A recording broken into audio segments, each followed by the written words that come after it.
What's up guys, it's me Jeremy. How you guys doing? So this is actually going to be the first of many videos recorded with my brand spanking new camera. I'm actually hoping to record almost every video from here on out with this setup, so I do hope you guys like it. I think this style is definitely going to make the videos a lot more engaging and overall just a lot better and more fun.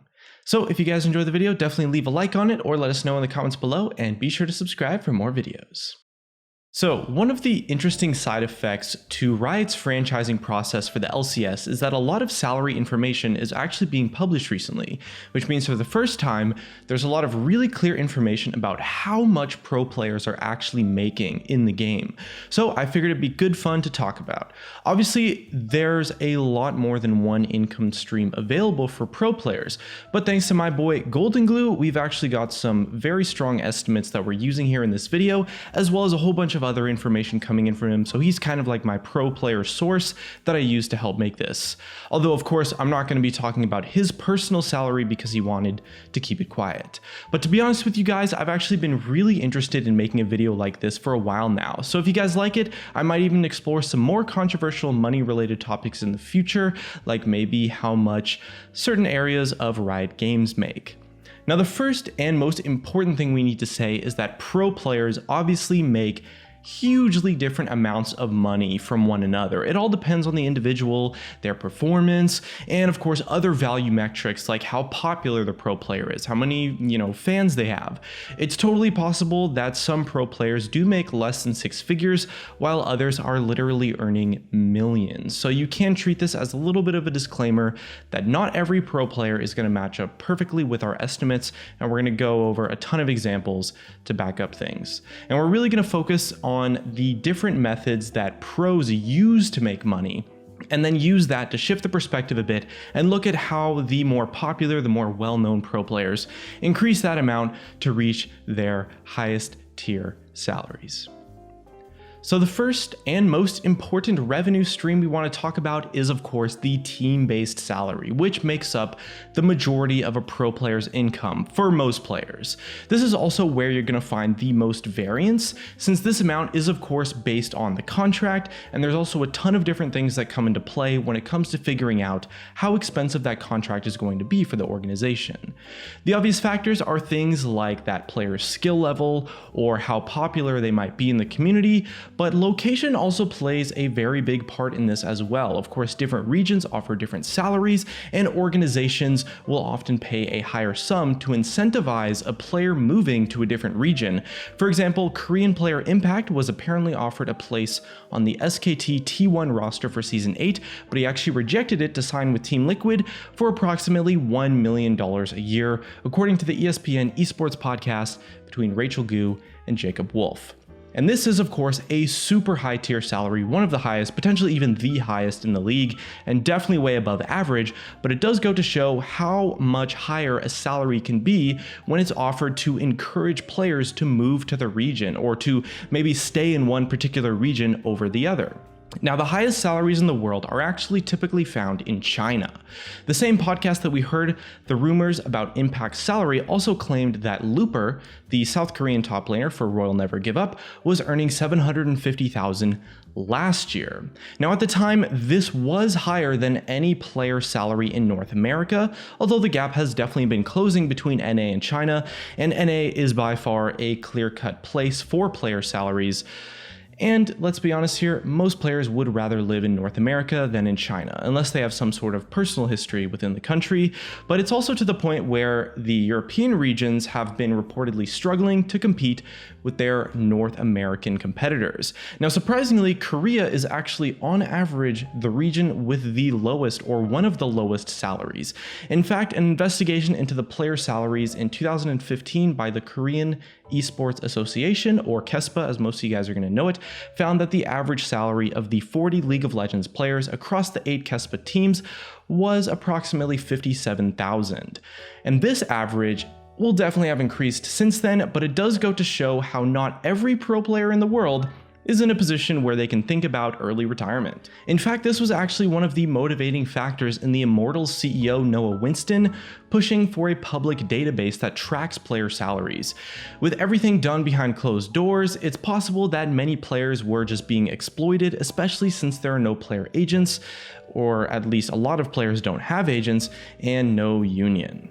So as you can see from these examples so far, the range of salaries for pro players is just massive. Lower tier pros can typically expect to earn around $50,000 to $80,000 a year these days, with the more notable LCS players reaching around $150,000 to $300,000 a year for the contract. And if you go beyond that, you're really getting into the seriously noteworthy player bracket where their insane skill or popularity can easily push a player's value up from anywhere between $700,000 a year or perhaps millions of dollars. It's actually worth keeping in mind that franchising is really going to push these salaries even higher, with all the pro players and even academy pros being able to do pretty well for themselves, depending on the team, of course.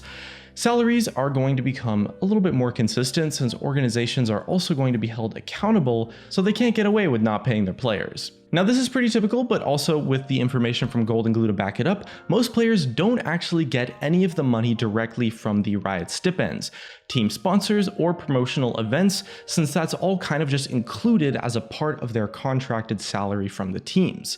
However, some players might get a percentage of merchandise revenue if it's using their brand, like on jersey sales for example, so popular players would potentially earn a little bit extra here.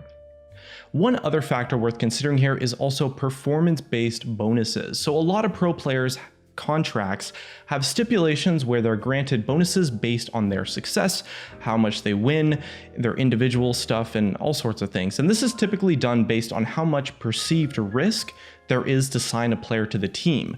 So maybe you could sign a player with a less pricey yearly salary, meaning less risk for the organization, of course, but strong showings from that player are going to give them the bonuses and a potentially massive salary if they do well.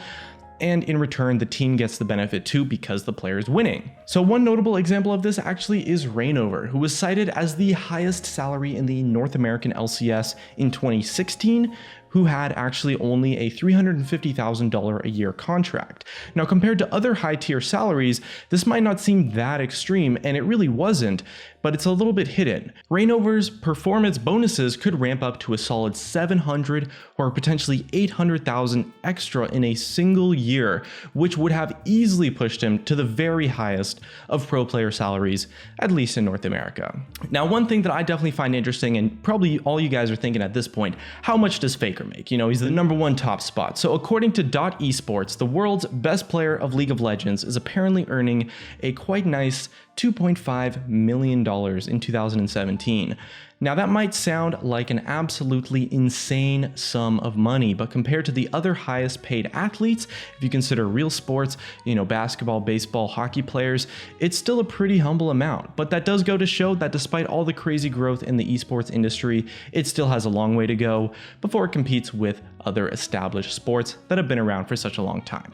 Now, the next revenue stream we want to definitely discuss is personal content. These are things like your YouTube videos, your Twitch streams, your articles, your coaching. And this is pretty easy to estimate because it uses very similar metrics to other content creators. And I can kind of use my own numbers to make estimates on the pro players. And of course, all the statistics for these things are also public as well, so you can kind of do your own research there. So most of the money here comes to selling advertisement space on content or maybe gaining subscribers on Twitch. So .esports estimated Bjergsen's content income in 2015, so a little bit a while back, to be around $20,000 to $40,000 a month, which actually didn't include his YouTube. They were only estimating his Twitch. But Bjergsen, I've seen his YouTube channel. It's doing all right, but it's definitely not on the same level as his Twitch. It's probably earning maybe around $5,000 to $10,000 a month. So overall, the YouTube is likely to be negligible compared to his streams. So I'd be surprised to see, at least back in the day, earning more than that. So Bjergsen serves as a pretty good baseline actually for estimating other pro players' earnings from content, because he's just one of the most relevant ones in terms of making content as a pro player.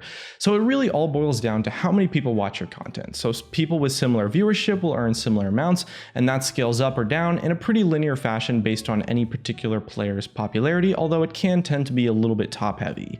So Bjergsen might be the most popular North American LCS streamer, but he actually doesn't stream as often as other players and can be pretty inconsistent with content overall. Working as content creators, pro players can really only maximize their earnings during the off season when solo queue is sufficient as a practice tool.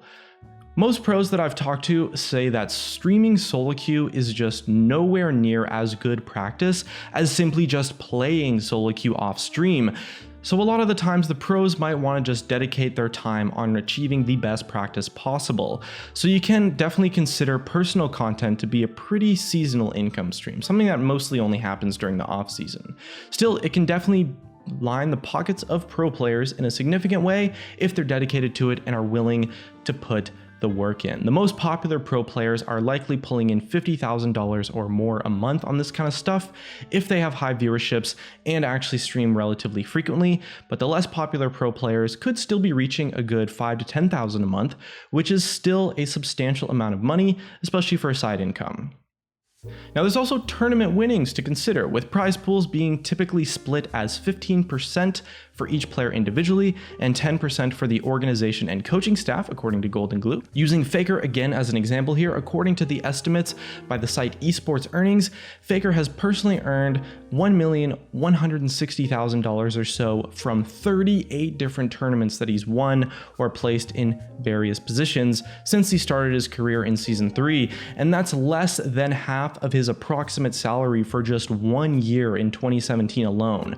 And Faker's won Worlds so many times, so any budding professional players amongst you should definitely be looking to land a good, nice, solid, reliable contract from a team rather than expecting to be rich from tournament winnings. Now there's also quite a few other extraneous income sources out there that professional league players can take advantage of, but in all honesty, they're kind of just insignificant compared to the other revenue streams, or at least very difficult to obtain. Riot skins like the World Championship team skins do have a revenue share, and there's also stuff like team events or maybe some coaching or some side projects that the players can do if they want to personally earn a little bit of extra income. Goldenglue commented that although some players do make guides or coach for that small income boost, it's really just not a common thing among pro players, and as a result, it's usually just not a particularly substantial amount. But looks like that's gonna be it for this video. Hope you guys enjoyed. We covered a lot of information, and I hope you guys enjoyed the camera setup as well. I think it's gonna be a lot of fun. Hope you guys enjoyed the video. Let me know if there's something else that you want me to take a look at in terms of how much do they make. Thanks for watching. If you enjoyed the video, leave a like, subscribe if you want, and I'll see you guys next time.